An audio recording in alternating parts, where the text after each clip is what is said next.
Film ini dibuka dengan suasana yang langsung bikin emosi karena seorang raja muda bernama Nosan berhasil digulingkan dari tahtanya sendiri akibat fitnah licik dari pamannya yang bernama Hanunghi.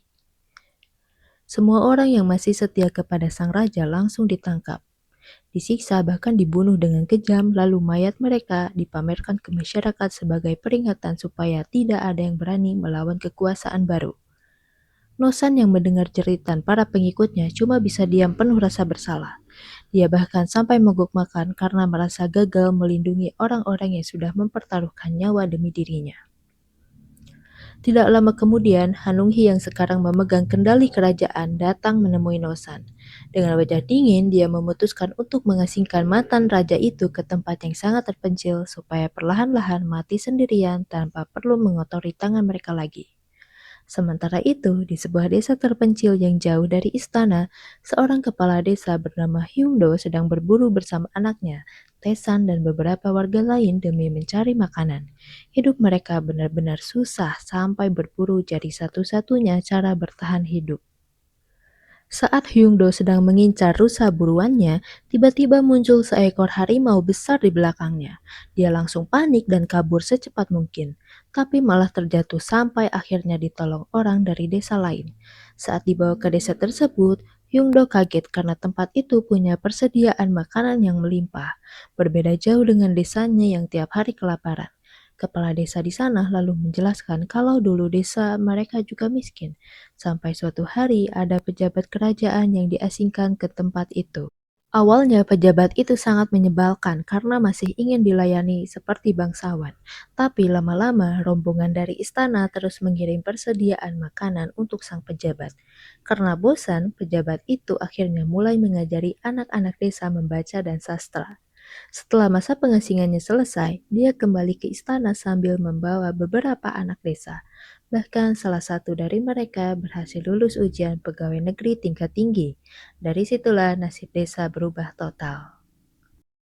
Cerita itu langsung bikin Hyungdo punya ide nekat. Dia ingin membawa pejabat buangan lain ke desanya supaya mereka juga bisa menikmati kiriman makanan dari istana.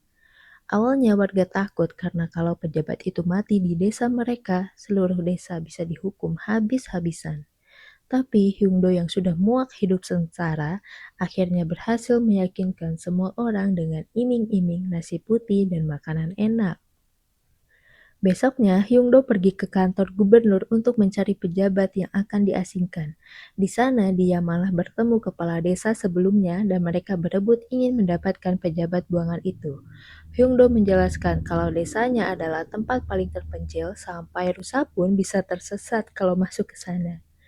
Penjelasan itu diam-diam didengar Hanunghi.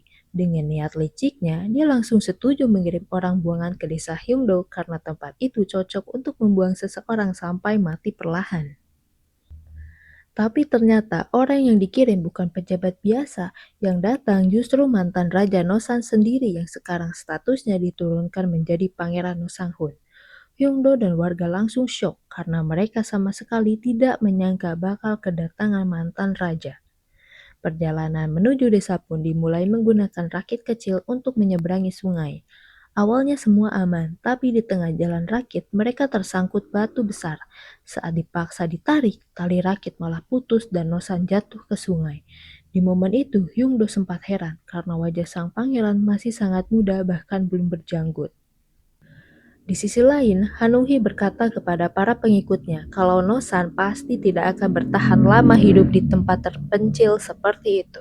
Kalau Nosan mati, jalannya untuk menguasai tahta bakal makin mulus. Tapi dia tetap waspada karena ada Pangeran Gemsong, paman Nosan yang masih setia dan diam-diam sedang menyiapkan pemberontakan untuk merebut kembali kerajaan. Hari berikutnya, Hyungdo mencoba mengantarkan makanan untuk Nosan, tapi Nosan malah membentaknya dan menyuruh makanan itu dibawa pergi. Hyungdo kesal karena dia merasa dimarahi bocah muda, padahal dirinya sudah repot membantu. Karena makanannya tidak disentuh, dia malah memakannya sendiri.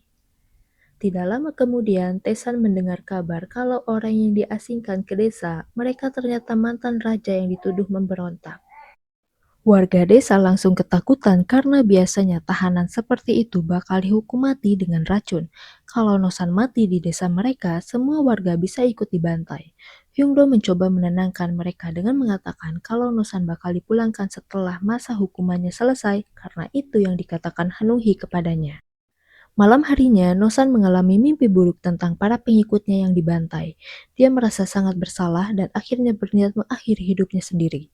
Sementara itu, Hyungdo sedang mengeluh di atas tebing karena rencananya mencari makanan enak malah berubah jadi membawa masalah besar ke desa. Tiba-tiba, dia melihat Nosan datang lalu menjatuhkan dirinya dari tebing. Untung Hyungdo masih sempat menarik dan menyelamatkannya. Keesokan harinya, Hyungdo melaporkan kejadian itu ke gubernur. Gubernur langsung panik dan meminta Hyungdo merahasiakan semuanya. Di sisi lain, Taesan disuruh mengantar makanan ke Nosan. Karena penasaran, Taesan bahkan menunggu sampai lama berharap Nosan mau makan. Tapi Nosan tetap menolak dan malah menyuruh Taesan memakan makanan itu. Saat kembali ke desa, warga sempat senang mengira sang pangeran akhirnya makan. Tapi mereka kecewa saat tahu yang makan justru Taesan. Malamnya, seorang dayang istana didatangi anak buah Pangeran Gemsong yang membawa surat rahasia untuk Nosan.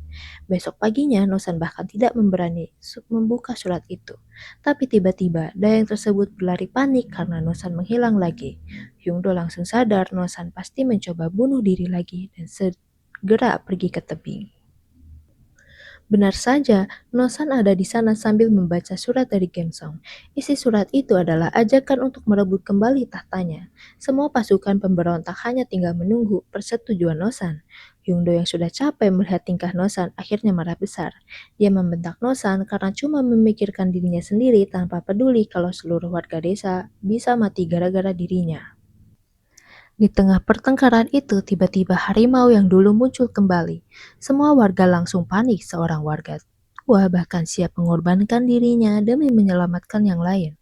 Melihat ada orang lain terancam karena dirinya, emosi Nosan akhirnya meledak. Untuk pertama kalinya, dia kembali menunjukkan keberanian seorang raja. Dengan nekat dia melawan harimau itu dan berhasil membunuhnya. Setelah pertarungan itu, Nosan jatuh pingsan karena kelelahan. Saat sadar, dia akhirnya mau makan makanan yang dibawa Hyungdo. Hyungdo pun meminta maaf atas kata-katanya kemarin. Tapi Nosan malah penasaran kenapa Hyungdo sampai mau membawa dirinya ke desa itu.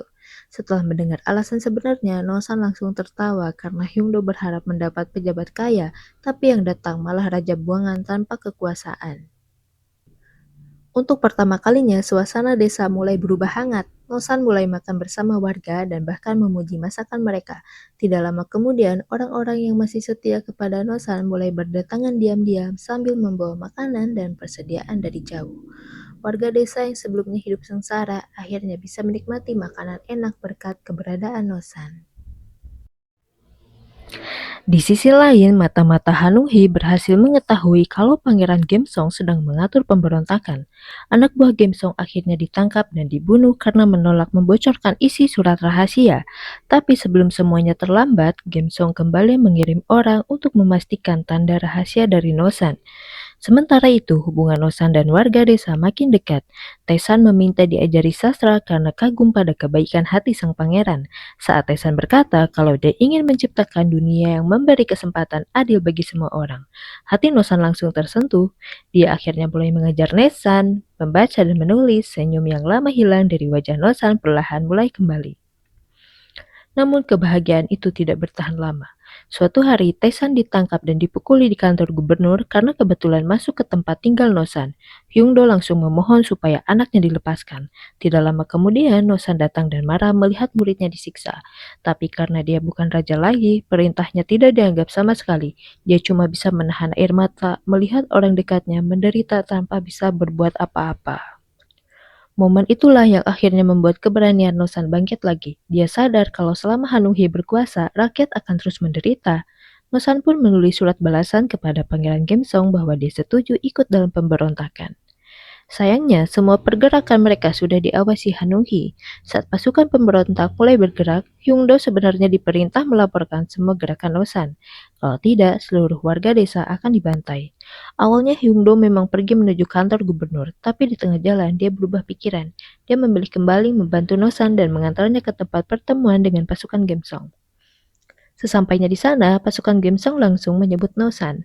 Tapi ternyata Hanuhi sudah memasang jebakan. Dia dan pasukannya ternyata sudah mengepung tempat itu sejak awal. Pertempuran pun pecah, dan pasukan yang menjemput Nosan habis dibantai karena kalah jumlah. Nosan akhirnya tertangkap lagi. Supaya Hyungdo dan warga desa selamat, Nosan berpura-pura marah dan menyalahkan Hyungdo seolah semua ini terjadi karena dirinya membocorkan rahasia. Padahal sebenarnya Nosan sedang melindungi mereka. Di tempat lain, pemberontakan Gemsong juga gagal total. Semua pengawalnya dibantai dan Gemsong berhasil ditangkap sebelum perang dimulai. Tidak butuh waktu lama, Gemsong dinyatakan sebagai pengkhianat lalu dipaksa meminum racun sampai mati. Sedangkan Nosan mendapat hukuman yang sama. Di hari eksekusinya, Hyungdo datang berpura-pura ingin menyeretnya keluar, tapi ternyata Nosan diam-diam memasangkan tali busur ke lehernya sendiri lalu meminta Hyungdo menariknya. Nosan memilih mati di tangan orang yang dia percaya daripada dieksekusi para pengkhianat. Adegan ini jadi salah satu momen paling menyakitkan di film karena kisahnya diangkat dari cerita nyata. Seorang raja muda yang sebenarnya baik hati harus berakhir tragis akibat keserakahan keluarganya sendiri. Bahkan setelah mati, jasadnya tidak boleh dimakamkan. Tubuh Nosan cuma dibuang begitu saja ke sungai seperti sampah.